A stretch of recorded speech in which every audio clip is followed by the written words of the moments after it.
Hi, welcome back to the Pot Smoker's Bible. My name is Zion. I'm the author of the Pot Smoker's Bible, which contains the prophetic book of Zion, where I get my name and authority. Today, I'm reading from the dissertation of the 25th chapter of the Pot Smoker's Bible, which contains the 22nd chapter of the book of Zion. So I'm going to take up where I left off. We sing for many reasons, but we soon will sing for more powerful reasons. Our newfound unity will enhance our musical matrix. We will aspire to new positive energy fields. That music will help unite a people with the light to listen. Now, there are already some songs that do this.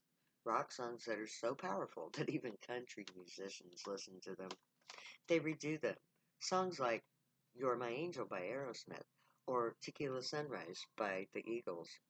New songs are coming, though. Songs that will unite us all. Now, this book and the new idea it creates, the truth that it brings to life, will help us all to see each other better. It will let us see eye to eye. We will have all the facts that we need to clarify the truth. Not everyone will embrace this truth, but it's truly leveling the playing field. It at last gives my people a place of truth to speak from. When the Lord shall bring again Zion. This line is telling us that Zion, i.e., drug users, weren't always criminals. We were once the true priests of the gray god of the pre flood age. In those days, drug use was reserved for the priesthood. If you wanted to do drugs, you became a priest. In those days, marijuana and all other drugs were the tools of the trade for the priesthood. But that usage ended with shortly after the flood, when the gray removed themselves from our planet. They took the knowledge of drugs' usefulness with them. The creation of the Zionite people is the return to the priesthood of the earth, the return of the knowledge of drugs' true purpose as a priestly tool. So, the reintroduction of drug use into society is the return or bringing again of Zion. The reintroduction of drug use reestablishes contact with the God, contact that was lost when people no longer understood the true purpose of drug use prior to the pre-flood age. 52:9. Bring forth into joy. Break forth into joy. Sing together, you waste places of Jerusalem. For the Lord hath comforted his people, and he has redeemed Jerusalem. When the family feud of Ishmael and Israel ends, it will bring great joy to all of the Middle East. The age-old fight between Ishmael, i.e. Islam, and Israel, i.e. Judaism, has torn the Middle East apart for centuries. The animosity between the two ancient Abrahamic lines can and will be resolved. That resolution will end the bloodbath in Jerusalem and in the Middle East. So, let's please resolve the family feud once and for all. Islam is the result of Ishmael's forced eviction by Sarah. That is where the problem started. As already stated, Sarah did a great harm to the future by rejecting Ishmael. We cannot change what has been done, but we can forgive. To my most noble brother and brothers and sisters of Islam, let Allah's love fill your hearts with forgiveness. Israel is not an infidel. The Jews are your half brothers, your younger half brother. As the elder brother, you must lead by example. To forgive a great wrong is to become a greater right. That is true nobility. It is easy to hate. Revenge seems like a strong response, but anger and hate are very easy. It takes true strength, nobility, and honor to forgive. Forgiveness is much harder. To overcome anger, that is truly hard. So, big brother, be more noble, be stronger, be more honorable, do the harder thing, be the better brother, the bigger brother. Forgive. Israel. Sarah was wrong. She had no right to reject Abraham's son Ishmael. He is the eldest son. He was first in the right. His birth was a true birth. He was never a bastard. Sarah gave his birth legitimacy. She sent Hagar, her handmaid or slave,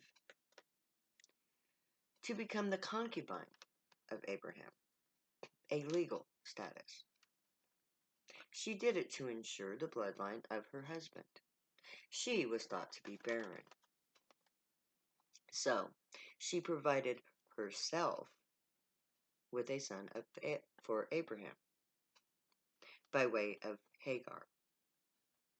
So, until the birth of Isaac, Ishmael was the son of Abraham and Sarah. Hagar was a servant until she became a concubine. When she became a concubine, she was no longer a slave until her exile.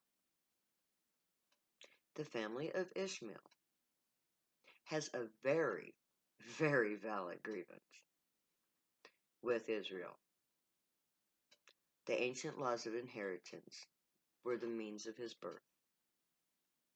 Ishmael was the heir until the birth of Isaac. But because Abraham never married Hagar, Hagar and Ishmael were not able to inherit. Because Isaac was the son of a marriage, the first wife, the only wife. The concubine was never a wife. So, Isaac had the greater right according to the law. So there was never a need to remove Ishmael except for the fear of assassination. But the separation of Ishmael from Abraham was wrong.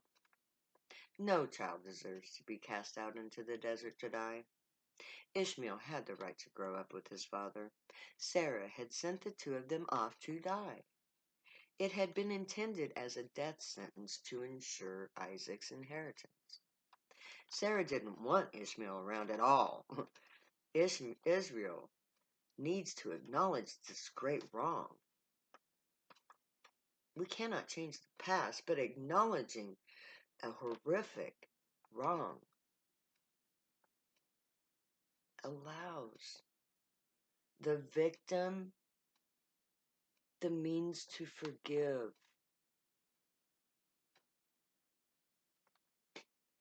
It is up to Israel, the descendants of Sarah, to realize this great wrong. Only by acknowledging the great wrong done can that wrong be made as right as possible.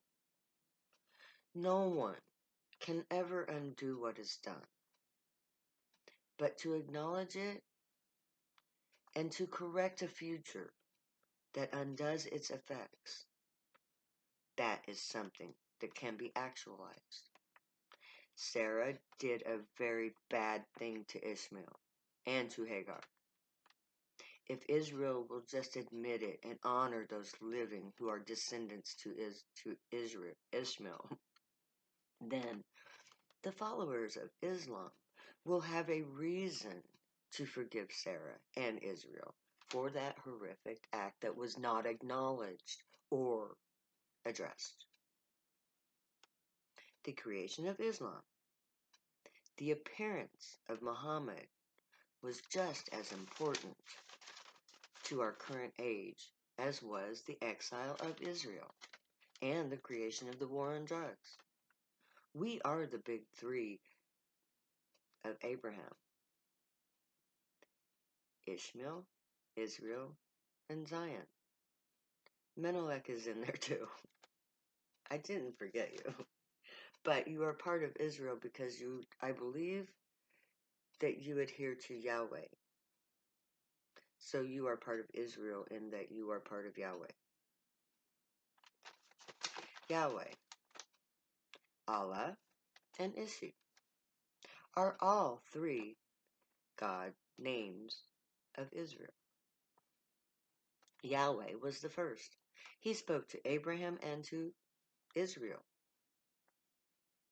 Allah spoke to Muhammad, and Ishi speaks to me. These are the big three of the Abrahamic God names. They are our Trinity, our family gods. Israel invokes Yahweh. Ishmael invokes Allah. And I invoke Ishi. And Ishi responds to all. This is how Jerusalem will be redeemed. It's really the only way Jerusalem can ever be redeemed. Because both Ishmael and Israel say that they lay claim to the family's homeland. Both belong in Jerusalem. Both should have a temple to honor God, the God of their mutual father. No one can justly say that only one son has the right to worship God on the Holy Mount. Both sons deserve the right to live and worship in Jerusalem, their homeland. So, let's keep the dome on the rock. Let's keep it as it is. And let's build a temple for Israel too. I believe there's enough room for both, with room to spare for a temple for Zion. Maybe even one for Menelik. And we'll put the guild headquarters there too. The priesthood for all religions. Perhaps that's why the Temple Mount is so large. So that today we can create a place of unity for all religious thought.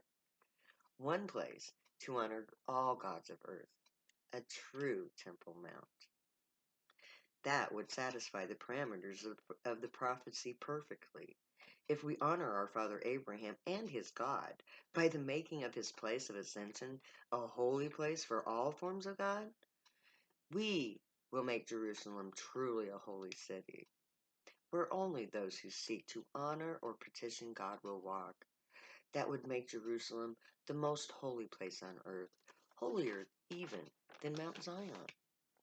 And there we will end for today. We will pick up next time with 5210. So until then, may the gray honor you, protect you, guide you, and keep you from all harm. May they teach you right from wrong. May you always be worthy of them. May your words, thoughts, and deeds reflect truth, good, and light, the unicorn way. May you always be happy and high. Know that I love you. We'll be together soon on our great adventure. Until then, my friends, later. 'Cause I'll never say goodbye.